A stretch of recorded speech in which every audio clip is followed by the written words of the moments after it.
Hi hello நம்ம இன்றைக்கி ஒரு சின்ன மினி விலாக் தான் பார்க்க போகிறோம். நல்லா தூங்கிட்டு இருந்த மதியானம் திடீர்னு பார்த்தா டெடியை காணோம். எங்கடான தொலைவி பார்த்தா அக்கா ரூமில் வச்சுருக்கிறா. அவளை தூக்கிட்டு போய் நான் என் ரூமிலே படுக்க வச்சுப்பேன். இவள் படுக்கிறாங்களே எங்கள் 3 பேத்துக்குமே இடமே பத்தாது பெட்டில். இவள் அவ்வளோ பெருசாக இருக்கிற இவளுக்கே சரியாக போயிடும். அதுக்கப்புறமா நான் ரீல்ஸ் பண்ணுறதுக்காக ரெடி ஆகிட்டேன். நான் இன்றைக்கி இந்த புடவை தான் கட்டியிருக்கேன். இந்த புடவை எப்படி இருக்குன்னு கமெண்ட்னு சொல்லிட்டு போங்க.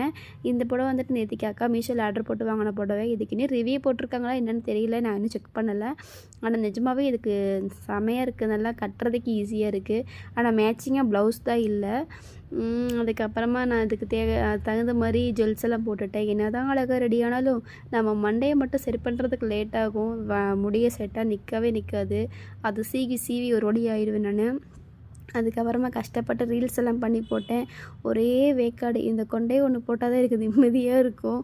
எப்படா அந்த முடியை கொண்டே போடுவேன்னு காத்துக்கிட்டே இருந்தேன். அதுக்கப்புறமா தோடெல்லாம் இங்கேயே கட்டலான்னு பார்த்தா நான் முடியல. ரொம்ப வேக்காடாக இருக்குது. வாங்க நம்ம கீழே போய் கட்டிக்கலான்னு சொல்லி நான் கீழே வந்துட்டேன். என்ன தான் நான் விதவிதமாக ட்ரெஸ் போட்டாலும் இந்த நைட்டியில் இருக்கிற சுகம் வேறு எதிலுமே கிடையாது. நைட்டி ஒன்று போட்டு இந்த கொண்டை ஒன்று போட்டால் தான் நான் நானாக இருப்பேன். நாளைக்கு என்ன ட்ரெஸ் பண்ணலாம் நீங்களே சொல்லிட்டு போங்க.